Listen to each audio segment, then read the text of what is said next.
네, 오늘도 하나님의 말씀을 통하여서 선한 일을 하나님의 은혜 가운데 이루는 성도님들의 삶이 되기 간절히 소망합니다.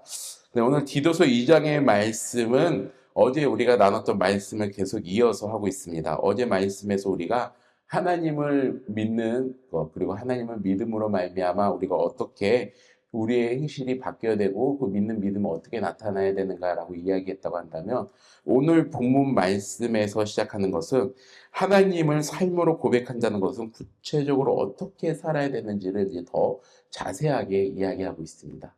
그러면서 이제 오늘 나타나고 있는 것, 1절에서 너는 바른 교훈에 합당한 것을 말하며 라고 시작하면서 2절부터 10절까지 나오는 이 모든 내용들을 보면 어떻습니까? 사실은 지금 우리가 받아들일 수 있는 말씀도 있지만 쉽게 받아들이지 못하는 말씀들도 있습니다. 특별히 오늘 말씀에서 늙은 남자, 젊은 여자, 젊은 남자, 종들 이렇게 나오고 있는데, 이렇게 나오는 이 내용들을 지금 현실에서 그대로 적용하게 된다면 어떻게 되겠습니까? 좋은 칭찬을 받는 것도 있지만 칭찬을 받지 못하는 것들도 있어요. 특별히 오늘 말씀에서 읽은 것을 보면, 오늘 이 말씀을 지키는 게 5절의 말씀 보면 이 모든 말씀을 지키는 게 뭡니까? 하나님의 말씀이 비방을 받지 않게 하려 함이니 라고 되어 있습니다. 5절에서 하나님의 말씀이 비방을 받지 않게 하려 한다 라고 하면서 위에 것 아래 것을 쭉 얘기한 건데, 자, 하나님의 말씀이 비방받지 않게 하려고 하면 여기 있는 말씀 다 지켜야 되겠습니까? 아니죠. 요즘 시대에 오히려 여기 있는 말씀들을 지키면 하나님의 말씀이 더 비방받을 수밖에 없게 되는 것입니다. 오늘 여기서 주는 이 바울의 이야기를 당시에는 윤리지침서로 읽을 수 있습니다. 자, 우리가 기억해야 될 것은 제가 눈에 강조하는 것처럼 성경 안에서는 오히려 성경 신앙적인 이야기, 종교적인 이야기를 많이 하는 게 아니라 삶의 다양한 부분들에서 이야기하고 있고 그 다양한 삶 속에서 어떻게 살아가고 있는지, 즉 종교 생활이 아니라 삶에 관한 이야기를 계속하고 있다고 말씀을 드렸던 것처럼 오늘 말씀도 계속 그러한 이야기들을 하고 있죠. 너희들이 믿는 사람들로서, 그리스도인들로서 이렇게 살아야 된다는 것을 계속 이야기합니다. 자, 특별히 우리가 여기서 기억해 봐야 되는 것이 15절입니다. 너는 이것을 말하고 권면하여 모든 권위로 책망하며 누구에게서든지 업신여김을 받지 말라라고 이야기합니다. 자, 이 말씀이 참 중요한 게 요즘에는 정말 힘든 말씀 중 하나입니다. 지금 목회자인 디도에게 바울이 이렇게 권면하는 거예요. 지금 하나님께서 너에게 주신 권위로 무엇을 하라고 이야기합니까? 권면하라고 이야기했어요. 무엇을 권면합니까? 늙은 남자, 늙은 여자, 그냥 젊은 여자, 종들에게 이렇게 이야기하라는 거죠. 그러니까 삶의 다양한 계층들에게 가르치라는 거예요. 자, 목사가 돼서 성도들의 삶 가운데 성도님 삶에 대해서 이러쿵저러쿵 이야기할 수 있습니까? 없습니까? 지금 시대에 그랬다가는 큰일 나죠. 지금 시대는 이렇게 할 수가 없습니다. 지금 그러면 목사가 결국 이야기할 수 있는 건 교회 안에서 일어나는 일 정도에 한정되는 거죠. 그러니 우리가 믿음이 전체적으로 뻗쳐나갈 수가 없게 되는 거죠. 우리가 성도들의 삶 가운데서 성도님 오늘 교회 왜 못 나오셨습니까? 왜 오늘 말씀 공부 안 나오셨습니까? 이렇게 하시면 하나님께서 기뻐하지 않으십니다. 성도님의 믿음이 자라지 않습니다. 여기까지는 목사가 이야기할 수 있는 내용이에요. 그런데 그 성도의 삶에서 오늘 2절부터 나오는 것처럼 당신 절제하고 있습니까? 경건하게 살고 있습니까? 신중합니까? 또 온전하게 살아가고 있습니까? 행실이 거룩합니까? 모함하지 않습니까? 이런 이야기들, 삶에 대한 이야기를 하면 어떻게 되겠습니까? 아니, 교회 일이나 신경 쓰지 왜 내 삶까지 신경 씁니까? 라고 오히려 반박할 거란 말이에요. 그러니 여러분들이 신앙생활할 때 정말 중요하게 생각해야 되는 것은 이 교회 생활하는 것은 정말 지극히 일부분입니다. 특별히 성경에서도 계속 이야기하는 게, 성경에서는 이런 식으로 종교적인 어떤 생활을 열심히 하라고 나온 적이 한 번도 있지 않아요.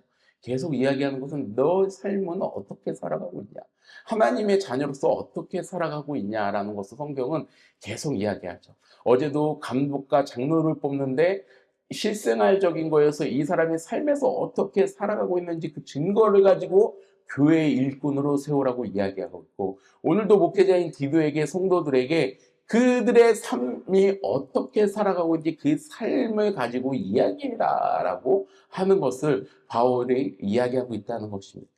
그렇기 때문에 성도 여러분들은 제가 여러분들이 일일이 옆에 따라다니지 못하고 또 그릇도 안 될 뿐더러 여러분들이 꼭 기억하셔야 되는 것이 하나님께서 여러분들을 따라다니시면서 계속 여러분들의 삶 속에서 여러분들이 어떻게 살아가고 있는지 정말로 지켜보고 있다는 것을 기억하십시오.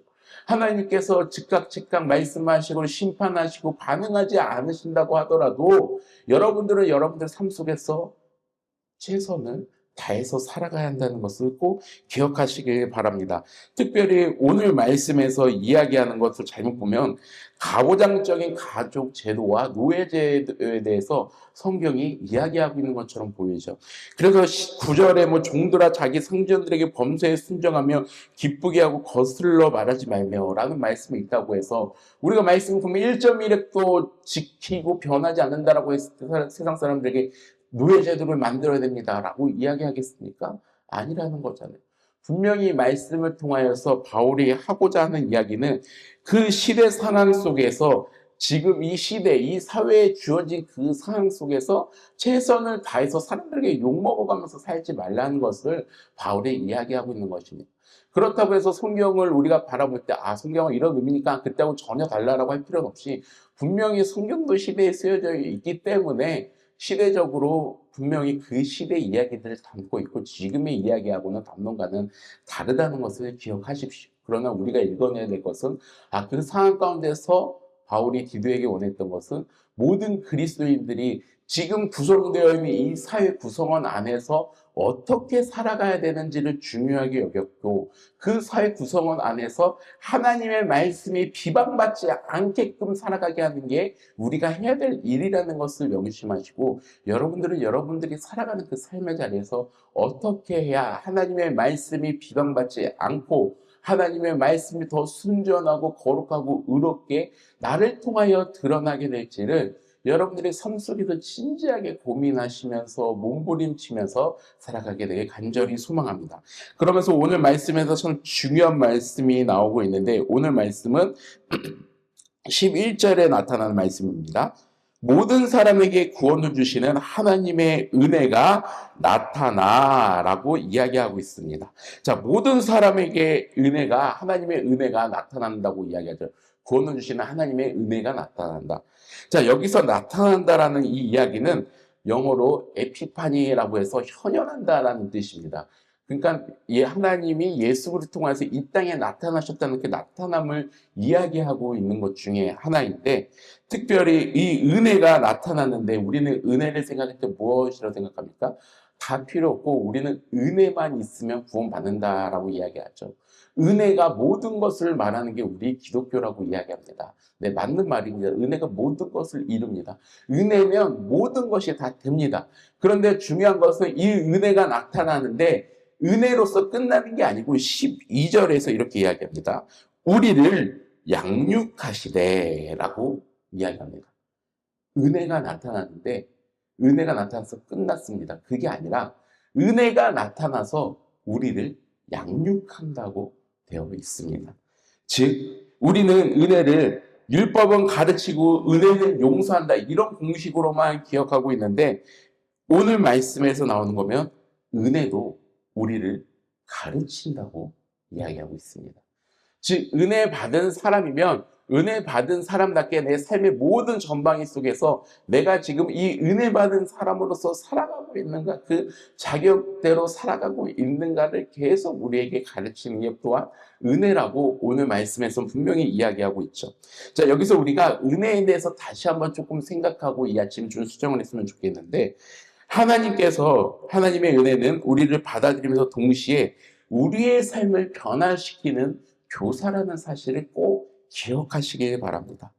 12절을 보면 은혜가 우리에게 경건하지 않은 것과 세속적 욕망을 버리고 신중함과 의로움과 경건함으로 이 세상을 살도록 가르친다고 되어 있습니다. 그러면 디도서에서 은혜는 무엇으로 이야기합니까? 내가 어떻게 살아도 상관없다라고 이야기하는 것이 아니라 너는 이미 사랑받았으니 은혜 받았으니 그 은혜 받은 사람으로서 이제 다른 방식으로도 살아볼 수 있다는 것을 우리에게 말씀해 주고 있습니다. 여러분들의 삶에 정말로 기도하면서 우리가 묵상해야 될 것이 여러분들의 삶이 정말 얼마나 은혜로운 삶으로 살아가고 있는지를 계속적으로 묵상하고 떠올려야죠. 우리가 새벽 아침에 기도할 때 질문을 통하여서 여러분들의 하나님의 음성을 듣는 시간도 필요하지만 여러분들 삶 전방위적으로 놓고 기도하면서 내 삶이 정말 얼마만큼 하나님의 은혜를 나타내면서 살아가고 있는지, 은혜 받은 만큼, 내가 받은 만큼 이 세상에 내가 나타나고 있는지를 한번 기억해 보시길 바랍니다. 그런데 아직도 그 빛이 없다고 한다면 걱정하지 마십시오. 교육하는 게 왜 교육이겠습니까? 아직 못하기 때문입니다. 은혜 받았다고 끝나는 게 아니라 오늘 말씀하는 것처럼 계속 교육을 이루어 나간다고 말하는 것처럼 은혜를 받았으면 그 은혜로 말미암아 하나님이 계속 우리에게 교육해 주시는 겁니다. 말씀을 통하여서 또 성경의 읽음을 통하여서 이 세상 만물을 통하여서 이 사회적인 모든 상황들을 통하여서 세상 사람들은 세상의 가치관과 논리들을 가지고 생각하겠지만 우리는 은혜를 받은 사람들이기 때문에 적어도 여러분 한 번 정도는 하나님의 말씀으로 생각하지 않겠습니까? 9개는 세상 방식으로 생각하더라도 1개 정도는 하나님으로 방식으로 생각할 수 있는 게 그리스도인 아니겠습니까? 그렇게 1개 하다 보면 2개 하게 되는 거고 2개 하다 보면 3개 하게 되는 거고 그렇게 하나하나 점진적으로 은혜의 가르침 속에 살아가고 있는 것이죠. 이것이 우리가 우리 삶 속에서 이루어야 되는 성화라는 사실을 기억하시길 바랍니다. 그렇게 하나님께서는 우리에게 날마다 은혜를 주시고 우리를 가르치시고 우리가 그 선한 삶을 살도록 인도하시는 분이시라는 사실을 기억하시면서 오늘 하루 여러분들은 꼭 아침 하루 시작할 때 오늘 내가 은혜 받은 사람으로서 어떻게 은혜를 세상에 드러낼 것인가 라는 그 질문 앞에서 여러분들이 살아가며 은혜를 드러내는 여러분들의 삶이 되길 간절히 소망합니다. 기도하겠습니다. 사랑과 은혜가 많으신 아버지 하나님, 우리가 습관처럼 기도할 때 사랑과 은혜가 많다고 고백하지만 얼마나 그 사랑과 은혜를 누리며 살아가는지 모를 때가 많습니다. 우리는 아둔할 때도 많이 있고 깜깜할 때도 있고 하나님을 바라보지 못할 때도 있고 온전히 세상에 속한 자처럼 살아갈 때도 있습니다. 마치 하나님의 말씀이 어디 있느냐라고 하는 것을 삶의 실천으로 보여주는 것처럼 하나님 말씀과는 잊은 태도로 살아가고 있습니다.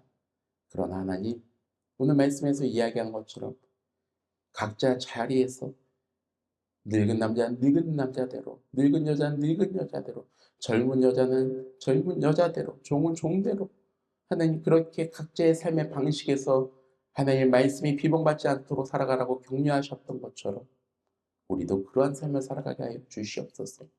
우리는 은혜 받은 사람들입니다. 은혜 받은 사람들이 은혜 받은 대로, 은혜가 가르치는 대로 살아가게 하여 주시옵소서. 오늘도 우리와 함께 하시는 그 하나님이 우리의 모든 삶 가운데 바라보고 지키고 계시다는 것을 믿고 의지하며 시작하는 하루 될 수 있도록 인도하여 주시옵소서. 그러한 삶으로 우리의 주대하신 아버지 하나님께 감사드리오며 예수님의 이름으로 기도드립니다. 아멘.